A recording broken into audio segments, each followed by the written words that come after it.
Ko'pchiligimiz televizorda, internetda professional odamlarni ko'ramiz. Ular 5-6 ta xorijiy tilni bilishadi. Kalkulyatorsiz 5-6 xonali sonlarni miyasida ko'paytira oladi. Bir daqiqada 500 dan ortiq aniq zarba bera olishadi.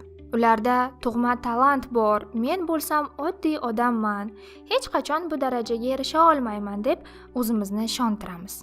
Men psixolog sifatida faqat iste'dodlilar muvaffaqiyatga erisha oladi degan fikrga qarshiman. Assalomu alaykum hurmatli muxlislar, sizlar bilan bugun men Tursunova Dilnoza. Bugun sizlarga quruq gap emas, balki ilmiy tadqiqotlarga asoslangan holda har qanday yangi narsani o'rganish sirlari bilan tanishtiraman. Nega biz o'rgana olmaymiz? Rus yoki ingliz tilini o'rganishni boshladingiz. Boshlang'ich bosqichda siz juda ham ko'p narsalarni tezlik bilan o'rganasiz. Atigi 2 oy ichida xorijiy tilni tushuna boshladingiz.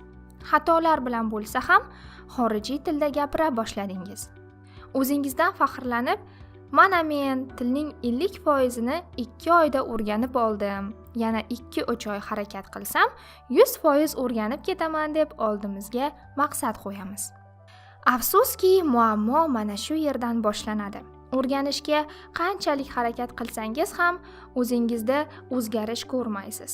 O'rganayotgan metodim xatomikan deb boshqa usul, boshqa o'qituvchi bilan dars olib ko'rasiz. Baribir erkin muloqot qila olmaysiz. Ko'p insonlar mana shu yerda taslim bo'lishadi. O'rganishdan to'xtashadi yoki yangi sehrli o'rganish metodini izlab vaqtini behudaga ketkazishadi. Muammo nimada?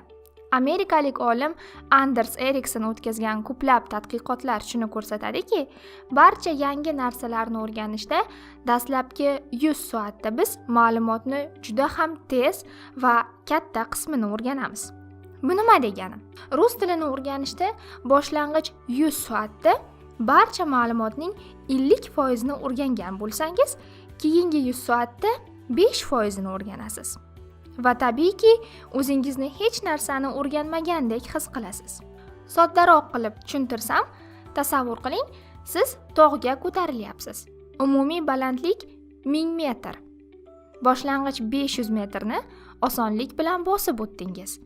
Lekin keyingi har bir 100 metr sizdan ko'proq energiya va ko'proq vaqtni talab qiladi.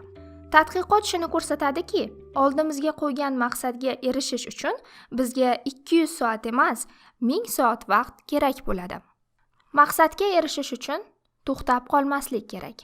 O'zingizda o'zgarishni his etmasangiz ham, shu tempda o'rganishni davom etsangiz, yaxshilanish davom etib ketaveradi.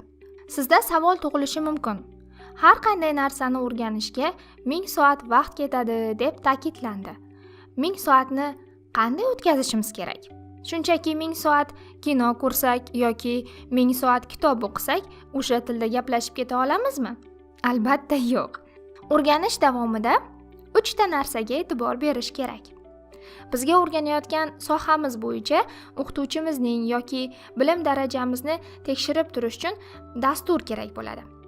O'qituvchining vazifasi xatolarimizni to'g'rilash, to'g'ri yo'nalish ko'rsatish va bizda tug'ilgan savollarga vaqtida javob berish. Ikkinchi e'tibor berilishi kerak bo'lgan jihat, o'rganayotgan narsangizni to'liq o'rganib bo'lib, keyin boshqa mavzuga o'tish kerak. Misol uchun, siz yangi grammatik qoidani yoki yangi so'zni o'rgandingiz.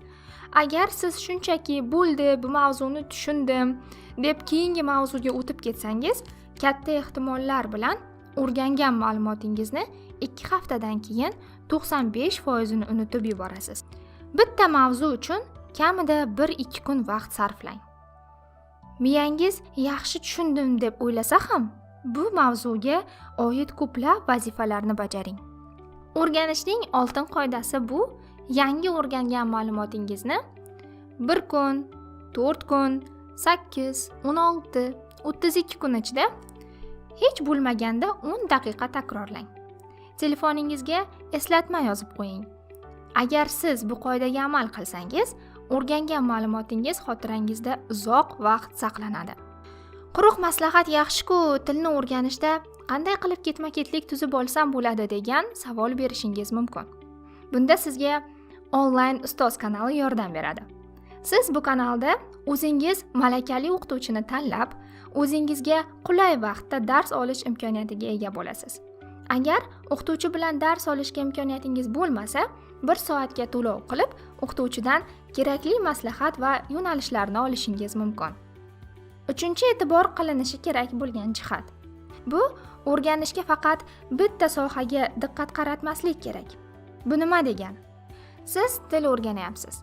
Faqatgina grammatikada yoki faqatgina so'zlashuvda qotib qolmang. Grammatika, so'zlashuv, eshitish, yozish barchasini tenglikda olib keting. Yoki siz tarix fanidan imtihonga tayyorlanyapsiz. Faqatgina sanalar va atamalarni yodlamasdan o'qigan, o'rgangan narsangizni boshqalarga gapirib bering va shu mavzu bo'yicha maqola yozishga harakat qiling. Tarixiy voqealar bo'yicha o'z tanqidiy fikringizni bildiring. Bugungi videomizning umumiy xulosasini aytadigan bo'lsak, boshlang'ich 100 soatda ma'lumotning 50% ni o'rganamiz va qolgan qismlarni o'rganishga ko'proq vaqt ketadi. Barcha sohada professional bo'lish uchun 1000 soat rejalashtirilgan vaqt samarasini beradi.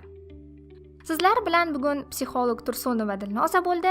Agarda video sizga manzur kelgan bo'lsa, like bosishni unutmang. Hali kanalga a'zo bo'lmagan bo'lsangiz, albatta a'zo bo'ling va foydali ma'lumot bilan do'stlaringizga ulashing. Ko'rishguncha.